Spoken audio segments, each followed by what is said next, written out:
പ്രിയപ്പെട്ടവരെ,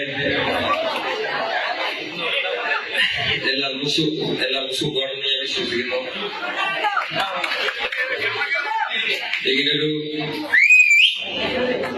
ഇങ്ങനൊരു നല്ല ദിവസത്തില്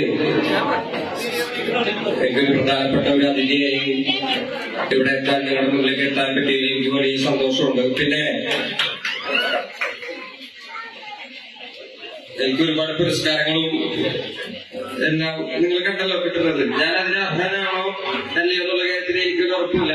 ഞാൻ ചെയ്യുന്നൊരു ജോലി ബാബാ സാഹേബ് അംബേദ്കറും മഹാവീരൻ അയ്യങ്കാളിയും നമുക്ക് മുന്നിൽ തുറന്നിട്ടിരിക്കുന്ന വഴിയിലൂടെ സഞ്ചരിക്കുക മാത്രമാണ് ഞാൻ ചെയ്യുന്നത്.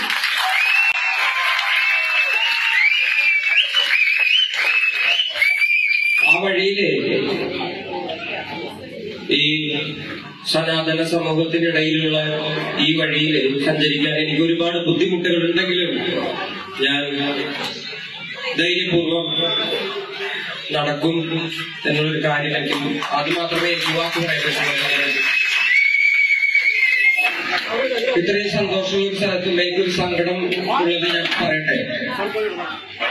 ഞാൻ കാലത്ത് സ്മൃതി മണ്ഡപത്തിലേക്ക് പോയിരുന്നു.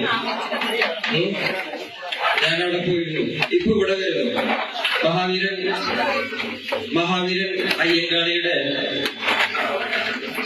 നിലയുന്നാൾ. അത്രയും വലിയൊരു മനുഷ്യനെ ഓർക്കേണ്ട ഒരു ദിവസം നമ്മളൊരു കൊച്ചു കുടിസ് മുറിയിലാണ് ആഘോഷിക്കുന്നത് എന്നോട് സങ്കടമുണ്ടായിരുന്നു. കേരളത്തിലെ ജാതി സമൂഹം മഹാവീരൻ അയ്യങ്കാളിയെയും ബാബാ സാഹേബ് അംബേദ്കറിനെയും ജാതിവാദിയായിട്ടും ഏതെങ്കിലും ഒരു പെർട്ടിക്കുലർ ജാതിയുടെ മാത്രം നേതാവാക്കി മാത്രം ആഘോഷിക്കപ്പെടുന്ന ഈ ഒരു സമൂഹത്തില്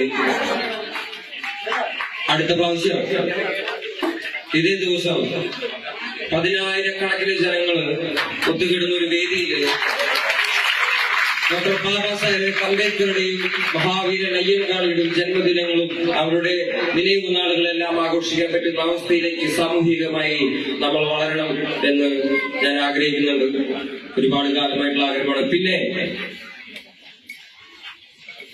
കേരളത്തിലെ ഇന്ത്യയിലെ കക്ഷി രാഷ്ട്രീയങ്ങളെയും രാഷ്ട്രീയ സംവിധാനങ്ങളെയും ചോദ്യം ചെയ്യാൻ പറ്റുന്നൊരു സംഘടിതമായിട്ടുള്ള ഒരു അവസ്ഥയിലേക്ക് നമ്മൾ ഇനിയും വളരാൻ ഒരുപാട് കാലം എടുക്കും എന്നുള്ളതാണ് എനിക്ക് കുറച്ച് നാളുകളായിട്ട് മനസ്സിലാക്കാൻ പറ്റുന്നത്. കാരണം നമ്മൾ തന്നെ വിഭജിച്ച്